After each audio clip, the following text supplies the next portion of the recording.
Sa totoo lang, mga kabulabog, bagsak na ang Pilipinas. Kawawa na tayo na sambayan ng Pilipino. Hindi lang dahil sa lagi tayo binabaha tuwing uulan dito sa bansa natin, kundi literal na bumabagsak po ang ekonomiya ng Pilipinas. Ang pera na lang ng Pilipinas, bagsak na. Halos umabot na sa 62 pesos ang palitan ng $1 kung ipapalit sa pera natin. Hindi lang yan. Base sa balita, abay bumabagsak din daw ang bilang ng investment na pumapasok sa Pilipinas. Pero bakit ibinibida ng gobyerno natin na dumami daw ang pumasok na investment dito sa Pilipinas noong second quarter? At bakit ibinibida ng gobyerno natin na tayo raw ay naabot na natin ang middle income economy? Pero tayo mismo na mga Pilipino ang nakararamdam ng hirap ng buhay, dadagdagan pa ng pasakit ng mga kalamidad. Tingnan ninyo ang balita na ito ni Inquirer. Ang sabi, peso near 62:1 dollar, mark hits new record low. Basahin natin ito. The Philippine peso fell to a record low on Wednesday, nearing 62 to the US dollar as lingering tensions in the Middle East and uncertainty over the path of US interest rates strengthened the greenback. Kulang na lang. 62 pesos na ang palitan ng dollar kontra peso. Napakabigat na yan, mga kabulabog. Ngayon lang po, sa buong buhay ko ako nakakita ng ganyan kataas na palitan ng peso kontra dolyar. Isipin ninyo, 62 pesos per $1.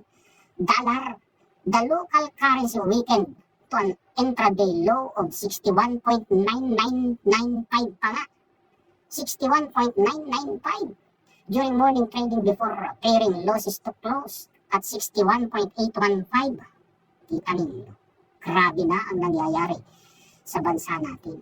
Anong ginagawang paraan ng gobyerno natin? Bakit ganito na kababa ang halaga ng pera ng Pilipinas? Kawawang mga Pilipino. Tingnan pa ninyo ang balita na ito ni Bilyonaryo. Ang sabi, ang gross international reserve daw po ng Pilipinas ay bumagsak sa 103.3 billion US dollar at the end of July from 104.7 US dollar billion a month earlier, while the country balance of payments recorded a 1.5 billion US dollar deficit. Bumaba ang gross international reserve natin. Kumbaga, yung gross international reserve natin, buffer natin yan, reserva natin yan. Ito ang paliwanag kung ano ang halaga ng gross international reserve na yan. Base po dito, gross international reserve in the Philippines. How important are they? Basahin natin sa ibaba. What is the meaning of gross international reserve? Gross international reserves are foreign assets held by the BSP in foreign investment, gold, and foreign exchange. Ibig sabihin, kumbaga, ito'y pera natin na parang nakadeposito sa ibang bansa. Kumbaga, reserva natin yan. Kumbaga, backup natin yan.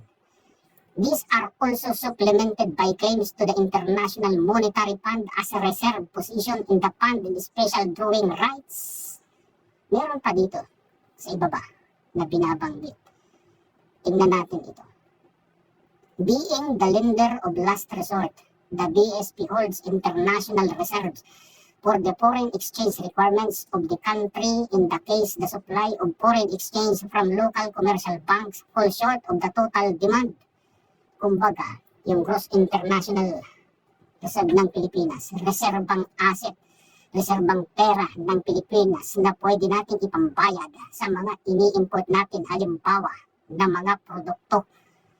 Kung bumaba ng husto ang gross international reserve, nanganganib ang ekonomiya natin, lalong babagsak. Nakakabahala na ang nangyayari sa Pilipinas dahil sa mga balitang ito. Pero bakit iba ang ibinabalita ng gobyerno natin. Tingnan ninyo, itong balita na ito ni Billionaire News Channel. Ang sabi dito, second quarter foreign investment pledges surge. Dumami daw, tumambak daw ang investment pledges. Pledge pa lang ito. Pero ibinida na ng gobyerno natin. Foreign investment pledges in the Philippines in the second quarter, buwan yan ng May, Mayo. Doon yan nagsisimula. Dahil ang first quarter ay January, February, March. No, nagsisimula ang second quarter ay April hanggang buwan ng May at June. Dumami raw ang foreign investment natin. Foreign investment pledges in the Philippines in the second quarter rose to the highest level in nearly 2 years, despite a muted economic growth and geopolitical uncertainties. English kasi. Ewan ko pa, kaya pwede naman mag-Tagalog. Totoo ba ito? Pero iba naman ang ibinabalita ng isa pang mainstream. Pareho lang yan, mga kabulabog. Foreign investment ang binabanggit. Ito ay Agosto 14, 2026 ibinalita. Pero itong balita ng Inquirer ay may petsa na Agosto 11, 2026. 3 araw lang ang pagitan. Foreign direct investment sinks to over decade low amid investor jitters. Kita na ninyo. Sino ba ang paniniwalaan natin sa kanila? Bumagsak daw Kumunti daw yung foreign direct investment. Yan yung mga negosyo na pumasok sa Pilipinas galing sa ibang bansa. Pero bakit dito sinasabi bumagsak daw? Foreign direct investment flowing into the Philippines fell to its lowest level in more than a decade in May. Ngayon lang daw yan nangyari sa loob ng humigit kumulang 1 dekada, underscoring growing investor unease as the economy facing mounting headwinds at home and abroad. Kumbaga, nagdadalawang isip na yung mga negosyante galing ibang bansa na pumasok dito sa Pilipinas at dito magnegosyo. Kita ninyo, hindi na natin alam kung ano na halos ang totoo sa sinasabi ng gobyerno natin. Di ba? Ipinagmalaki din ng gobyerno natin na tayo daw ay nakarating na sa middle income economy. Ang tanong, nararamdaman niyo ba, mga kababayan ko, ang pag-unlad ng Pilipinas? Sa loob na lang ng bahay natin, nararamdaman ba natin yan sa hapagkainan natin? Tayong mga mamamayan ang makapagsasabi kung umuunlad ba talaga tayo. Dito naman tayo sa isang balitang itong putok na putok tungkol kay Gutesa at kay Martin Romualdez. Binawi ni Gutesa yung statement niya na itinuturo si Martin Romualdez. Itong si Gutesa daw, sabi ni Attorney Levi Baligod, ay kasama daw ito sa nag-deliver ng cash na nakalagay sa mga maleta. Ang picture daw na ito ay kuha ng kanyang kapwa security personnel ni Saldico. Tingnan ninyo, Baligod, Gutesa involved in alleged cash deliveries. Lawyer Levito Balicod, counsel for 18 former bodyguards, maintained that retired Sergeant Orly Gutesa was involved in delivering suitcases of alleged flood control kickbacks to government official. Baligod made the statement after Gutesa recanted his earlier testimony before the Senate Blue Ribbon Committee, claiming he was pressured to implicate. Sabi ka, nito ni Gutesa, pressure lang daw siya para ituro niya si Romualdez at saka si Saldico. Nako, may picture. Ayan daw yan, Nako naman, Romualdez includes Gutesa's recantation in supplemental counter affidavit for ombudsman.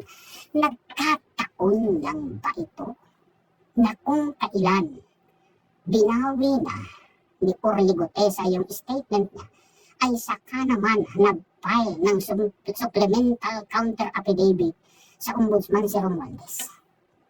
Di baga ang hinala din ni Ombudsman Boying Remulla ay may kinalaman daw itong si Martin Romualdez sa pagbawi ng statement nung nauna pang apat na nag-recant ng kanilang statement. Si Boying Remulla mismo ang may sabi dyan. Tayo naman ay nakasubaybay lang sa mga balita, hindi galing sa atin mismo yung sinasabi natin. Nagkataon lang ba ito? Taong bayan ang magsasalita, taong bayan ang huhusga kung dapat bang paniwalaan ito o hindi.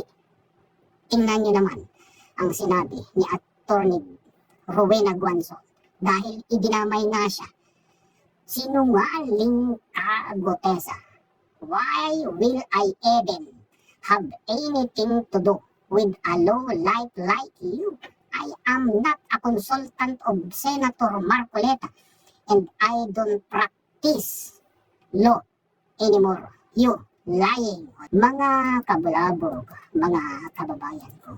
Ako ay isang baguhang vlogger lang na gustong makatulong sa bansa natin.